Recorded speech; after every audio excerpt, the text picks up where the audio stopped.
Hello, I'm Rebecca Budd, and you're listening to Faust, Unraveling the Great Enigma. This is not a podcast about mastering Goethe's Faust. It's a podcast about meeting it, slowly, honestly, and without pretending we already understand what it will ask of us. Today we begin where Goethe begins, not with action, not with a bargain, but with longing. Faust is a man who has done everything the world asked of him. He has studied, he has read, he has mastered disciplines that promise wisdom, authority, and standing. And yet, when we meet him, he is exhausted, not physically, but existentially. He no longer believes that knowledge alone can make him whole. What strikes me most is not Faust's despair, but his honesty. He does not pretend to know what he does not know. He does not pretend that learning has made him wise. He refuses the comfort of borrowed language.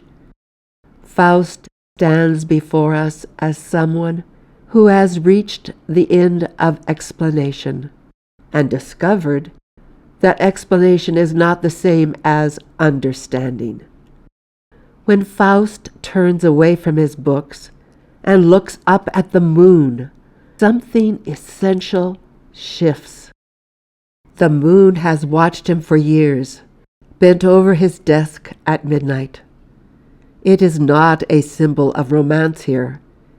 It is a witness, a quiet companion to his life spent thinking rather than living. Faust does not ask for pleasure. He asks for participation.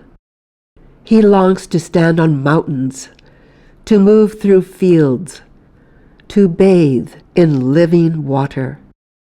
He wants to step out of abstraction and into experience, to feel himself in sync with the world rather than standing apart from it. Many of us recognize this moment. There comes a time when knowledge no longer consoles us, when the explanations that once sustained us begin to feel thin. We don't want more information. We want coherence. We want to feel whole. Faust looks around his study and sees it for what it has become. Books pile up like relics. Instruments meant to measure life have replaced life itself. Knowledge, once alive with promise, has hardened into dust. Goethe is not condemning learning. He is asking something far more unsettling. What happens when knowledge becomes a shelter from life rather than a bridge to it? Faust's heart falters, not because he lacks meaning, but because meaning has been taken apart. And then, in desperation and hope, Faust turns toward mystery, toward symbols, toward signs, toward the possibility that there may be another way of knowing.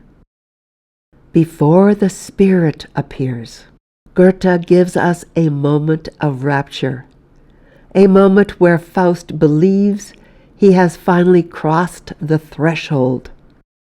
This is from the text. He says, "Ha!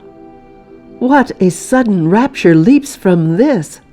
I view, through all my senses swiftly flowing. I feel a youthful, holy, vital bliss, in every vein and fiber newly glowing. Was it a god who traced this sign, with calm across my tumult stealing, my troubled heart to joy unsealing with impulse mystic and divine? The powers of nature here around my path revealing? Am I a god? So clear mine eyes. In these pure features I behold creative nature to my soul unfold. What says the sage? Now first I recognize the spirit world no closures fasten. Thy sense is shut, thy heart is dead.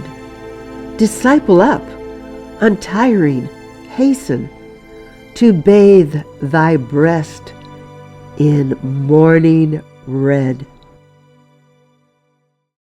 This is the moment when longing feels like a rival. Insight surges through Faust's body. He feels young again, alive, illuminated. For a brief, intoxicating instant, he believes he is ready. It is an understandable mistake. Vision can feel like transformation. Illumination can feel like completion. But Goethe is careful here. This rapture does not anchor Faust in life. It lifts him above it and then releases him. The joy fades. The longing remains. And this is where we pause deliberately before the spirit appears, before refusal, before judgment. Because this moment belongs to us all. We have all stood at a threshold, believing that sincerity was readiness, that longing itself was proof of maturity, that insight had earned us passage. Faust is not wrong here, but he is not yet ready, and that distinction matters.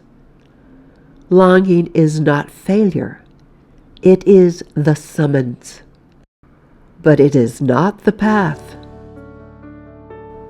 In our next episode, Faust will call, and something will answer. For now, I invite you to sit with this question. When in your own life did longing feel like a rival, before experience taught you otherwise? This is a journey for anyone who still believes that asking meaningful questions is an act of hope. Thank you for being here. I'm Rebecca Budd, and this is Faust, Unraveling the Great Enigma.